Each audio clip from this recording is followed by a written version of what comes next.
አቤሎ አንተም ማርቲን እንደዚህ ነበር ያሰቃያት፣ እንደዚህ ነበር የተጫወትክባት። ከሶሊያና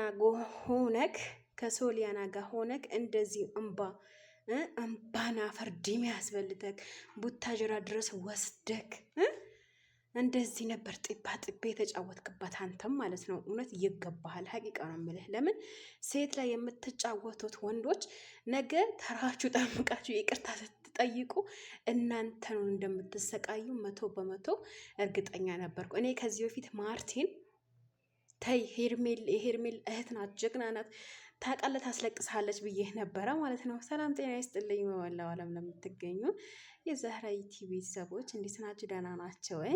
ሰላም ፍቅር አብዝቼ ለእናንተ እየተመኘሁኝ ዛሬም በአዲስ ነገር ብቅ ብያለሁኝ። ለቤቴ አዲስ ከሆናችሁ ላይክ፣ ሼር፣ ሰብስክራይብ እያደረጋችሁ ሀሳብ አስተያየታችሁ ኮሜንት ስር እንደምታስቀምጡልኝ በትልቅ ትህትና ጠይቃለሁኝ። ስለምታበረታቱኝ የማያልቀው ሲሳይ ይስጣችሁ ማለት ነው። እና የገረመኝ ነገር አቤላ ከዚህ በፊት ማርቲ ላይ በጣም በደንብ ተጫውቶባት ነበረ። ከሶሊያና ጋር ሆኖ እጅግን በጣም አስለቅሷታል። ይሄ ማርቲን ያው የሄርሜላ እህት ጀግና ስለሆነች ነው ይህን እንደ ሄርሜላ ተቃቁማ ለዚህ ደረጃ የቆመችው።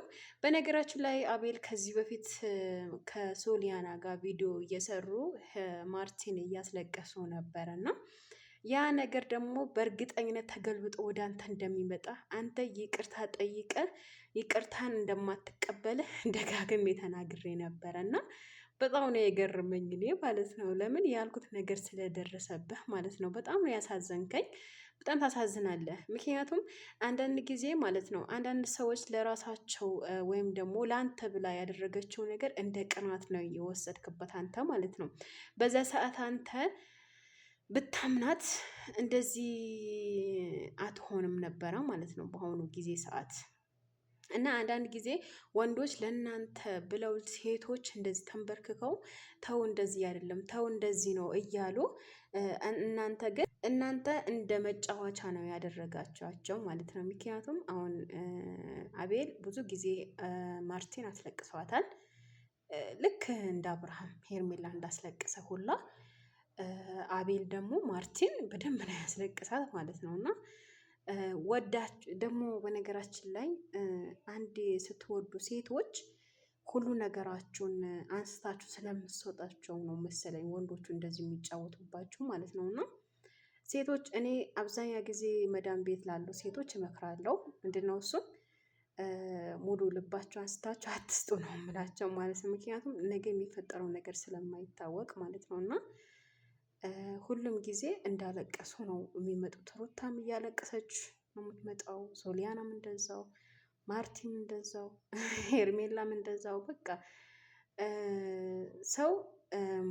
ሰው ለራሱ ብሎ ሲመክረው የቀና ምናምን ይመስለዋል። ከዚህ በፊት ማርቲ በጣም አስጠንቅቀው ነበረ አቤላን ማለት ነው። ዞረ እንደምታለቅስ ሳቃለሁ ብላ ነበረ። እንደውም እሷ ያው ያለችውን ነገር ዞሮ ጥሎ እሱ ላይ ሆኗል ማለት ነው። ስለዛ ውዶችዬ ፍቅር ሲይዛችሁ ያፈቀራችሁ ሰው ደግሞ ወይም ደግሞ ያፈቀራችሁ ሰው ሙሉ ለሙሉ ልባችሁ አንስታችሁ አትስጡ። ወላሂ ነው የምላችሁ። ምክንያቱም ነገ ምን እንደሚፈጠር አታውቁም፣ ምን እንደሚከሰት አታውቁም። ስለዛ ልባችሁ ሙሉ ለሙሉ አንስታችሁ አትስጡ። ከምሬ ነው የምላችሁ። አው የሚወደድ ሰው አለ፣ የሚጠላ ሰው አለ። ከልብ ተወዶ ነገ ብዙ ነገር አድርጋለሁ። በቃ ከዚህ በፊት አስታውሱ እንደሆን ከሄርሜላ ጋር አብርሃም ብዙ ነገር ቃል ገብቶ ነበረ፣ ቃል እንትን ብሎ ነበረ። ያው በመሀል የተፈጠረው ነገር አስቦት እና ደግሞ ማርቲም አሁን እንደዛ ነው። ልቡ ሙሉ ለሙሉ ኦልሬዲ ተንበርክኮ አበባ ምናምን ቀይ አበባ፣ የቀይ አበባ ደግሞ የፍቅር ምልክት ነው ኦልሬዲ ማለት ነው። ትወደዋለች እወደዋለሁ ብላ ሙዚቃ ሰርታለች፣ ብዙ ነገር ሆናለታለች። ነገር ግን እሱ ምንድነው ያደረገው? ከሶሊያና ጋር ማርቲን ነው ያስለቅሳት ማለት ነው። እሱ ያስለቀሳት ነገር ደግሞ መልሳ እሱን አስለቀሳቸው ማለት ነው። ምክንያቱም ብድር በብድር ነው። እና ወላሂ በጣም ነው ያሳዘነኝ እንትና አቤላ ማለት ነው። እኔ እወዳቸዋለሁ፣ ዩቲዩበሮች እወዳቸዋለሁ። የሚያስተምሩት የሚለቁት ነገር ጥሩ ነው። ነገር ግን ይሄ እንደ ዕቃና እንደ ዶክተር እንደ ኪኒኒ ሴት መቀያየሯን እንጂ የሚያስጠላባቸው በጣም ነው የምወዳቸው። እና አቤላ አሳዘነኝ። ግን አንተም እንዳሰቃያት እሷ ተገልብጣ ታሰቃያለች ገና ማለት ነው። እና በቀላሉ ይቅርታ የለም። ታገል። አበባ ብትሰጣትም በነገራችን ላይ አንዳንድ ወንዶች እኔ የሚገርመኝ ነገር ሴት ልጅ በብርና በስጦታ ትሸነፋለች ብላችሁ የምታስቡት አስተሳሰብ ካላችሁ በጣም ተሳስታችኋል። ምክንያቱም ክብር የሚባል ነገር አለ።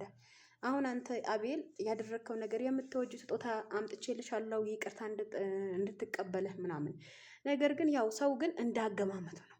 በነገራችን ላይ ሴት ልጅ እንዳገማመቷ ነው። ለምን አሁን አቤላ የገመታት በስጦታ ይዞ መጥቶ ይቅርታ እንድታደርግለት ነው። ነገር ግን የሰው ልጅ በገንዘብና በስጦታ አትለኩት ማለት ነው።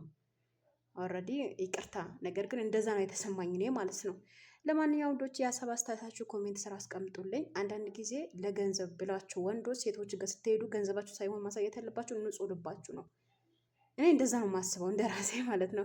እንደሌለ ሰው ሳይሆን ማስበው እንደ ራሴ ነው የማስበው። አሁን ማርቲ ይቅርታ ልትል ትችልም ነበረ፣ ነገር ግን አንተ ስጦታ ይዤልሽ መጥቻለሁ ይቅርታ ምናምን። ሴት ልጅ በብርና በስጦታ አትገመትም። እንደዛ ነው የኔ አስተሳሰብ ነው። እንግዲህ ለማንኛውም እናንተስ ኮሜንት ስምን ትላላችሁ? ሴት ልጅ በብርና በስጦታ ትገመታለች ብላችሁ ታስባላችሁ?